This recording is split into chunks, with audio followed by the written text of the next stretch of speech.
నేను పైన కూర్చోవడం, నువ్వు కింద కూర్చోవటం. గురువుల ముందు శిష్యుల కింద కూర్చోవడం చూడముచ్చటగా ఉంటుంది.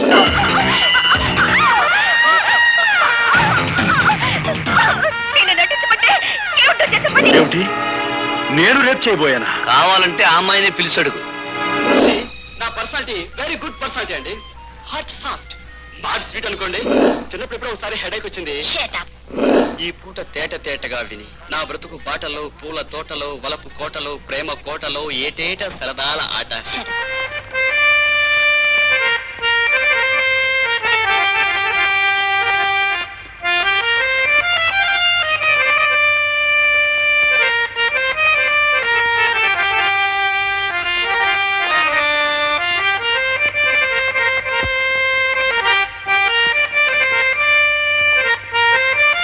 ఈ వాతావరణం చూస్తుంటే త్రికరణ శుద్ధిగా మీరు నన్ను మన్నించారన్న తృప్తి నాకు కలుగుతోంది. అహంకారంతో కాకుండా మనస్ఫూర్తిగా నీకు సంగీతం నేర్చుకోవాలనే ఉద్దేశం ఉందని నన్ను నమ్మించావు.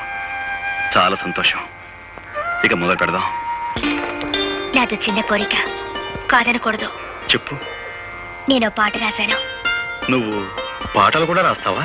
ఓ, నేను కాలేజీలో చాలా ప్రైజులు గెలిచాను. ఇదిగో ఈ పాటగా వరుస కట్టి పాడి వినిపించండి.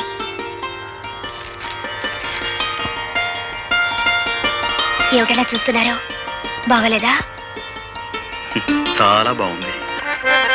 రాధా, లోపలికి వెళ్ళి ప్రాక్టీస్ చేద్దాం.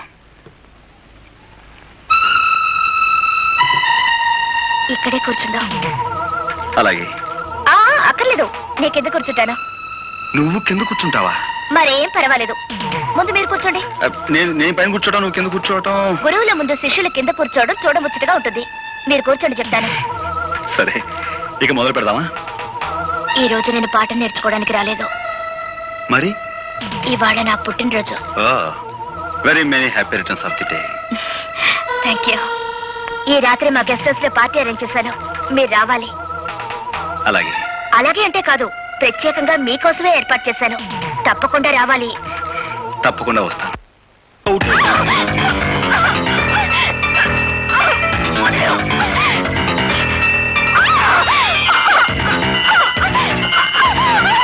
కోపి వచ్చిన తర్వాత నటించమంటే ఇప్పుడే నవ్వట పడతావేంటి?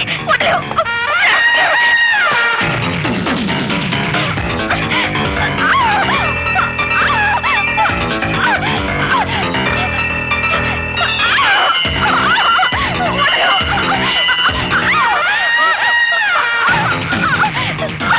నేను నటించమంటే ఏమిటో చేసే పని. పశువులా ప్రవర్తించుకో. వదిలేవు.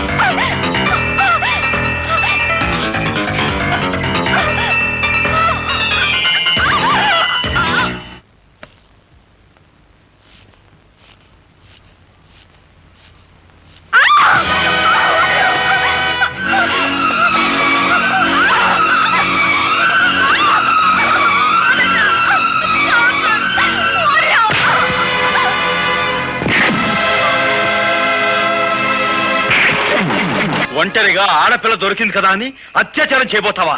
నీలాంటి వాడిని. ఓలమ్మో ఓలు దేవుడు, ఇదేట న్యాయం? అక్కల్లారా అన్నల్లారా, ఆ పిల్లని ఆడు రేపు చేస్తుంటే నేను అడుకోపోతే అటు తిరిగి ఇటు తిరిగి కిందట్టి మీదట్టి ఆ నెల నీ పోలీసుడి మీద నెట్టి అసుతున్నాడా? ఏమిటి? నేను రేపు చేయబోయానా? కావాలంటే ఆ అమ్మాయిని పిలిచాడు.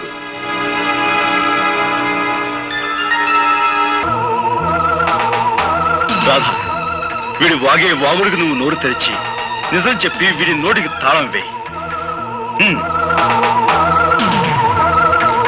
సమయానికి ఈయనొచ్చి నన్ను రక్షించకపోతే నా బ్రతుకు కుక్కల చిత్తున విసిరయ్యేది. నీకేమైనా పిచ్చి పట్టిందా?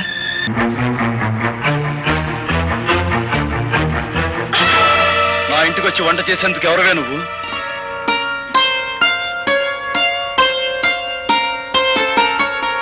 ఆ రోజు తాళి కట్టారు, ఇవాళ తలంబ్రాలు పోశారు. నాకెంత ఆనందంగా ఉందో తెలుసా అండి? అసలు ఎవరు అడిగి నువ్వు నా ఇంట్లోకి వచ్చావు? ఎప్పుడు మీరు నా మెళ్ళలో తాళి కట్టారో ఆ నిమిషం నుంచి ఇది మీ ఇల్లు కాదు, మన ఇల్లు. తెలివిగా మాట్లాడు. నీ మెళ్ళలో తాళి కట్టింది నీతో సంసారం చేయడానికి కాదు, నీ పొగరనిచ్చేందుకు. నీ మెళ్ళలో తాళి కట్టింది నిన్ను నా భార్యగా చేసుకునేందుకు కాదు, జీవితాంతం నువ్వు ఎవరికి భార్య కాకూడదని. ఎవరికి భార్య కాకూడదని మీరు ఆ పని చేస్తే నేను మీ భార్యగా ఉండాలనే కదా. ఏమండి, జరిగిందేదో జరిగిపోయింది. అదంతా మర్చిపోదామండి. నోర్మోయ్! మర్చిపోదాం. ఏమిటి మర్చిపోయేది? నా హార్మోని బద్దలుగొట్టిన విషయం మర్చిపోతాను, నా గుండె పగలగొట్టిన విషయం మర్చిపోతాను, నువ్వు నన్ను కొట్టిన కోడా దెబ్బలు మర్చిపోతాను. కానీ 10 మందిలో నేను చెయ్యని నేరం నా మీద మోపి నా నిజాయితీ మీద నువ్వు అహంకారంతో వేసిన మచ్చను మాత్రం మర్చిపోలేను. ఆ మచ్చను చెరుపుకోలేను కూడా. చూసారా మావయ్య గారు, భార్యతో మాట్లాడారా? నువ్వు నీ నక్క వినయాలు. ఇక్కడి నుంచి బయటికి వెళ్తావా, మెడబెట్టి గంటేమంటావా? ఆగు. ఆ రోజు అంతమందిలో తాళి కట్టిన తర్వాత ఆ అమ్మాయి కాదన్నా నువ్వు కాదన్నా లోకం దృష్టిలో మీ ఇద్దరు భార్యాభర్తలే. ఆ అమ్మాయి నీ పట్ల చేసిన తప్పులన్నిటికీ జీవితానికి సరిపడా శిక్ష వేసి పాప అమ్మాయి పిచ్చేత్తాపంతో వచ్చి కాపురం చేస్తానంటుంటే కుదరదంటాం ఎట్టుంటుందో తెలుసా? పూర్తయినా గానీ ఖైదీని జైల్లో ఉంచి ఎట్టగుంటదో అట్టగుంటది అబ్బాయ. నువ్వు లోపలికి వెళ్ళమ్మా. అలాగే మావయ్య. ఆగో నాన్న, నా కోపం హద్దులు దాని ముందు అమెరికన్ చెల్లిపోమని చెప్పండి. రాయ్, ఆ అమ్మాయి నా కోడలు. ఈ ఇంటి కోడలు బయటకి ఎంటేసే సాంప్రదాయం రామంది కాకపోయినా ఈ అహంభావం ఇంట్లో బయటికి ఏంటి అవసరం నాకు ఉంది. నేనే గంటేస్తాను. మావయ్య గారు, అబ్బాయి పో ఇక్కడి నుంచి. అబ్బాయి ఒరే అబ్బాయి, అమ్మాయి వాడు అలాగంటాడు కానీ నువ్వు లోపల పదమ్మా. ఆయన మాట ప్రకారం, ఆయన ఇష్ట ప్రకారం నేను ఇక్కడే ఉండిపోతాను మావయ్య గారు. ఆయన ఒప్పుకున్నప్పుడే నేను లోపలికి వస్తాను. ఆ మొగుడికి తగ్గ పెళ్ళానవే తల్లి నువ్వు. Hello, how are you? నేనంటారా? ఫైన్ అంటారు. ఏమిటో ఈ వేళ ఈ లోకం అంతా పచ్చగా కనిపిస్తుందండి. మీరు జోకులు మరి వేస్తారండి. అవును, మీరు ఇన్షుకే కదా, కూర్చోండి, నేను దింపుతాను. Thank you. అన్నట్టు నా పేరు చెప్పడం మర్చిపోయాను, సురేష్. అయినా ముద్దు పేరు బుద్ధిమంతుడు. నిజంగానే బుద్ధుడు లాంటి వాడండి. ఇంత వయసు వచ్చిందా, ఇంతవరకు ఒకే ఒక అమ్మాయి తప్ప వేరే ఇంకెవ్వరిని కన్నెత్తి చూడలేను నమ్మండి. ఎప్పుడు చద్దరం తింటాం, చదువుకోవడం, దైవ ప్రార్థన చేసుకోవడం, జాతీయ గీతం పడుకుని నిద్రపోవడం నా హాబీలు. నాకు గులాబీ పువ్వు అన్నా, సితార వాయిద్యం అన్నా, ప్రేమ కథలన్నా, త్యాగరాజు గీతలన్నా, బాంబే హల్వా అన్నా, భారతి అనే పేరన్నా చాలా ఇష్టం అండి. చూసి నా పర్సనాలిటీ వెరీ గుడ్ పర్సనాలిటీ అండి. హార్ట్ సాఫ్ట్, హార్ట్ స్వీట్ అనుకోండి. నా మనసు గురించి చెప్పాలి అంటే అది ప్రస్తుతం మీ దగ్గర ఉంది. మీ దగ్గర కదండి, మీ దగ్గర ఉంది. వస్తా, అలా చేస్తా, మీ హార్ట్ తీసుకుంటా. ఎక్స్క్యూజ్ మీ, బి ఎక్కడ ఉంటుందండి? Left side.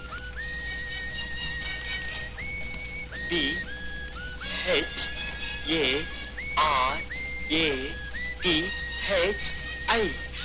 అబ్బా, సక్సెస్ పెరిగిపోయిందండి. B H A R A T H I L O V E. చాలండి, నా జన్మకి చాలు. భారతి, వేటగాడి సినిమా చూసావా? లేదు, నేను మా చెల్లెలు ఈవినింగ్ షోకి వెళ్దాం అనుకుంటున్నాం. అరే, నేను కూడా అదే సినిమాకి వెళ్ళాలనుకుంటున్నానండి.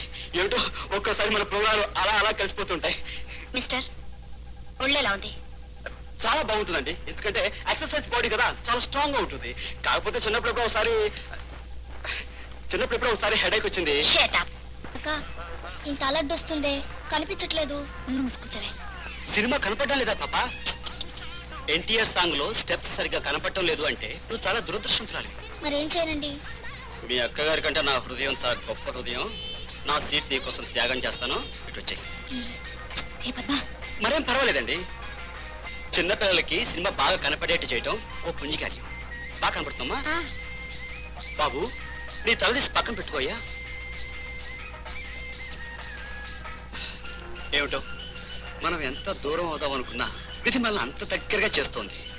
ఇలా పక్క సీట్లో కూర్చున్నట్లే పెళ్లి పీటల మీద ఇలా పక్కన ఎప్పుడు కూర్చుంటావో ఏమిటో. ఏమిటండి పీట అంటున్నారు? పీట కదమ్మా, పాట. చాలా బాగుంది కదా, చూడమ్మా.